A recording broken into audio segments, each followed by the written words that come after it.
उपस्थित सज्जनों, विद्यार्थियों, महानुभावों, यहाँ तक कि पत्रकार महोदय, आप लोग भी मेरी बात को ध्यान से सुने। क्या कारण है कि हमारे यहाँ पढ़ने वाला आम विद्यार्थी अच्छी तरह से नहीं समझ पा रहा है? इस बारे में पूरा मैंने पता लगवाया। मैंने अपने निजी स्तर पर 5000 विद्यार्थियों पर सर्वेक्षण कराया।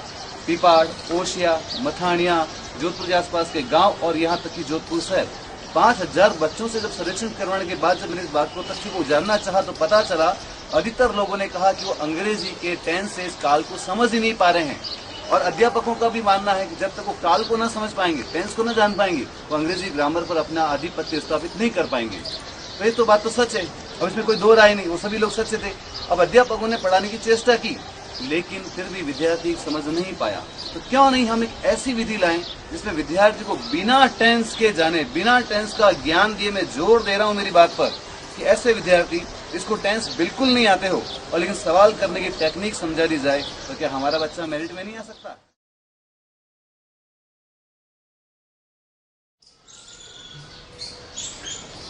गुड मॉर्निंग दोस्तों। राजस्थान बोर्ड सेशन 2010 और 11 के लिए कक्षा 12 के विद्यार्थी बात को बहुत ध्यान से सुने। टॉपिक का नाम रखा हुआ है मॉडल। हम साउंड में नहीं जा रहे हैं। That is a different question, हम अलग बात कर लेंगे। इसके अंदर हम केवल यही बात करेंगे मॉडल्स को कैसे सॉल्व किया जाता है।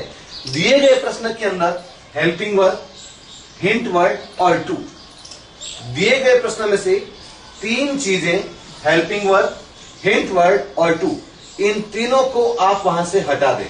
हटाने का मतलब आपको आपके आंसर्स में पुनः लिखने की आवश्यकता नहीं है। क्या क्या हटा देंगे? हेल्पिंग वर्ड, हिंट वर्ड और टू, इन तीनों के स्थान पे आप किसका प्रयोग करेंगे? मॉडल का। किसका प्रयोग करेंगे? मॉडल का। अब मेरी बात को सुने, जहां जहां आपने कैन, कुड, मे, माइट आदि शब्दों का प्रयोग कर दिया, मॉडल का प्रयोग कर दिया, इसके बाद हमेशा वर्ब की फर्स्ट फॉर्म का ही प्रयोग होगा। ध्यान से मेरी बात सुने।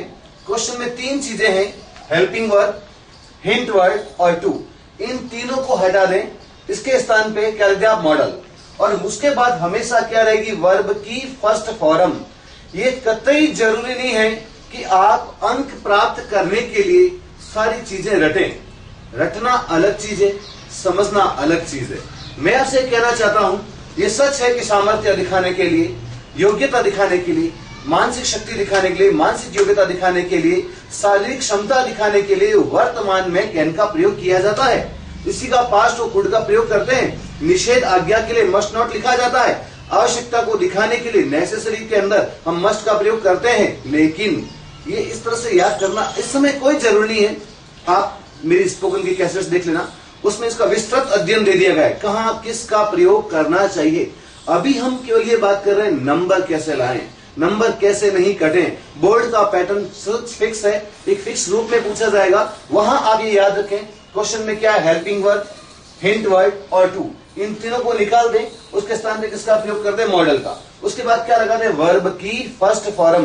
कौन से अक्षर से कौन सा अक्षर लिखा जाएगा, बस ये देखें कुछ ही क्षणों में। देखें साथियों, इन शब्दों को कहा गया है हिंट वर्ड।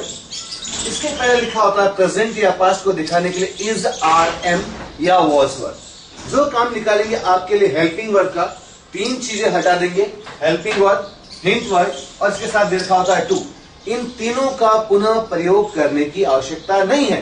सुने मेरी बात, यदि क्वेश्चन में दे रखा हो एबल, एबिलिटी, कैपेबल, कैपेसिटी, सुने मेरी बात, एबल, एबिलिटी, कैपेबल, कैपेसिटी, तो आंसर में लिखा जाएगा कैन या कुड। क्या लिखा जाएगा? कैन या कुड। आपके पास you will have only 3 hours to solve your question paper. Do not think blah blah blah blah blah things. Just take the amazing tricks. धमाकेदार ट्रिक्स से आप संभाल करते जाएं। इन शब्दों को हटा दें, इजारन या वाजर को हटा दें। इनके स्थान पे या तो क्या लिख दें? कैन या क्या लिख दें? कुड। यदि प्रेजेंट में है आंसर आ जाएगा कैन, यदि पास्ट में आंसर आ जाएगा कुड। यदि हिंट वर्ड बदल जाएंगे तो आंसर के अक्षर भी बदल गए हैं। कैसेट्स को बार बार सुने, रिवाइंड करें। If you find any kind of problem, you just can come to me. सुने, necessary, compulsory, obligation, sure, duty, command, इन अक्षरों का भाव होने पर आपको आंसर में क्या लिख देना है? Must, MUST, must. कब लिखेंगे मस्ट? यदि वहां देखा हो necessary, compulsory, obligation, sure, duty, command, आप क्या लिख देंगे? मस्ट। यदि क्वेश्चन में देखा हो नॉट नेसेसरी या लिखा हो नॉट रिक्वायर्ड, क्या लिखा हो? नॉट रिक्वायर्ड, आप आंसर में क्या यूज करेंगे? Need not. क्या यूज करेंगे? Need not. अधिकतर बच्चा इस क्वेश्चन में क्या गलती करता है? नेसेसरी देख के उसको याद आता है मस्ट, और नॉट देख कर क्या कर देता है? Must not. जबकि मस्ट नॉट के लिए भाव होता है प्रोहिबिशन का, प्रोहिबिटेड का। मैं फिर बताने जा रहा हूं, यदि नेसेसरी होता तो लिख देते मस्ट, पर यहां लिखा है नॉट नेसेसरी। एक एन दो एन, आंसर में भी एक एन दो एन, नाना बाबा ना रे। क्या याद रखेंगे आप? नाना बाबा ना रे। नॉट नेसेसरी, आंसर लिख they need not. Not required, answer लिख दे नीड नॉट। पर इन शब्दों का प्रयोग पुनः करने की आवश्यकता नहीं है। अब तक आप समझ गए होंगे क्वेश्चन में दे रखा होता है हेल्पिंग वर्ब, हिंट वर्ड और टू। इन तीनों का प्रयोग पुनः नहीं करें, इनके स्थान पे आप किसका प्रयोग करेंगे? मॉडल्स का। अब सुने, यदि क्वेश्चन में लिखा गया एडवाइस या सजेशन, इनके स्थान पे आपको क्या लिख देना है? Should, SHOULD। याद देखें, अगर क्वेश्चन में हो डिटर्मिनेशन, डिटरमाइन, प्रॉमिस, आप घर पे बार बार कैसे सुने, बार बार इसको खुद दोहराएं और इस चीज को सॉल्व करते रहें। आप आंसर में क्या यूज करेंगे? शैल या विल। इसके साथ में भी फॉर्म हमेशा फर्स्ट ही रहेगी। There are two kind of future, definite और indefinite. In indefinite future we use SHALL with I or we, but in definite future we use SHALL with rest of the words, not with I or we. सुने मेरी बात, ज्यादा tension लेने की जरूरत नहीं है। यदि वहां सब्जेक्ट के रूप में I और we लिखा हो, क्या लिखा हो? I और we, आप किसका प्रयोग कर दें? will का। इन दोनों के अलावा कोई भी अक्षर होने पर आप किसका प्रयोग कर देना? shall, SHALL का। साधारण फ्यूचर में अलग बात है। अब ये प्रॉमिस का भाव दिखा रहा है, दृढ़ता का भाव दिखा रहा है, दृढ़ निश्चय का भाव दिखा रहा है, तो ये चीजें रिवर्स क्रम में चली जाती है, उल्टे क्रम में चली जाती है। आगे देखें, यदि रिक्वेस्ट का भाव हो, हम किसी से प्रार्थना कर रहे हैं, हम किसी से कोई काम करवाना चाहते हैं विनम्रता के साथ, तो भाव किसका करेंगे? वुड का। और ये जो सेंटेंसेस है ये बन जाएगा इंट्रोगेटिव, इसलिए लास्ट में होना चाहिए साइन ऑफ इंट्रोगेशन। तैयार हो जाए, एक्सरसाइज सीट हाथ में ले लें, देखें किस तरह से होते हैं ये। किसी भी क्वेश्चंस को अटेम्प्ट करने के पहले, एक्सरसाइज सीट को सॉल्व करने के पहले प्रत्येक रूल्स और रेगुलेशंस को जरूर जांच लें, चेक कर लें, समझ लें, उसके बाद में सीट को सॉल्व करें। That will be good for you. आगे देखें, क्वेश्चन दे रहा है you are prohibited to make a noise here. आपको कुछ नहीं करना है, ये याद रखें, हेल्पिंग वर्ड, हिंट वर्ड और टू, इसका प्रयोग पुनः नहीं करना है। यू का क्या रहेगा? यू, आर को हटा दें, प्रोहिबिटेड को हटा दें, टू को हटा दें, इन तीनों के स्थान पे आ जाएगा मॉडल। प्रोहिबिटेड निषेध आज्ञा का भाव यहां पर क्या लिख दिया जाएगा? Must not. क्या लिख दिया जाएगा? Must not. बाकी बचा सेंटेंस से कोई चेंजेस नहीं, एज इट इज। आगे बढ़ो, देखें यहां लिखा आई एम डिटरमाइंड। अभी आपको बताया था जब डिटरमाइंड हो, डिटर्मिनेशन हो, प्रॉमिस हो, आंसर में आ जाएगा सेल या विल, SHALL, सेल या विल।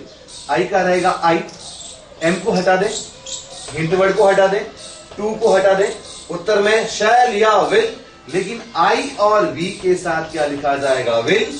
बचा हुआ सेंटेंस कोई चेंजेस नहीं, एज इट इज कॉपी कर दें। आराम से रिलैक्स होके देखें, शांति से देखें। ही का क्या रहेगा? ही, इसको हटा दे क्योंकि हेल्पिंग वर्ब है, एडवाइस को हटा दे, हिंट वर्ड है, टू को हटा दे। अब सुने, एडवाइस और सजेशन में किसका भाव बन जाता है? शुड का। तो यहां पर क्या लिख दिया जाएगा? शुड। और बचा सेंटेंस एज इट इज लिख करके आ जाए। कोई आपके नंबर नहीं काट सकता। अंक की दौड़ में, नंबरों की होड़ा होड़ में ज्यादा प्रेशराइज होने की भी आवश्यकता नहीं है। माता पिताओं से भी मेरा अनुरोध है, हाथ जोड़कर अध्यापकों से भी विनती है, अपने बच्चों को ज्ञान देते समय उनमें यह ना भर दें कि उसके नंबर ज्यादा है, तेरे कम क्यों। कोई ना कोई तो आगे आएगा ही, एक तो पीछे रहेगा ही। हमने काम किया, प्रयास किया, ये हमारी विजय का प्रतीक है। सफलता की कुछ ही बातें होती है। जीतने वाले कोई अलग काम नहीं करते हैं, उस काम को करने का अंदाज उनका अलग होता है। हमेशा ध्यान में रखें, winners are never quitters and quitters are never winners. आलोचनाओं से न घबराएं। कुछ तो लोग कहेंगे, लोगों का काम है कहना, छोड़ो ये बेकार की बातें, लोगों का काम है कहना। देखो बच्चों, विद्यार्थियों, हम इसी चक्कर में जीवन उलझा के समाप्त कर देते हैं। उसने ये कह दिया, मेरे बारे में उसने ये सोच लिया, अरे हमें क्या लेना देना, कोई कुछ भी कहे, आप चलते रहें। चलते रहने वाला ही तरक्की करता है। हिंदी में कहा गया होगा, आपके विद्वानों ने आपको बताया होगा, ठहरे हुए पानी के अंदर सड़ान उत्पन्न हो जाती है।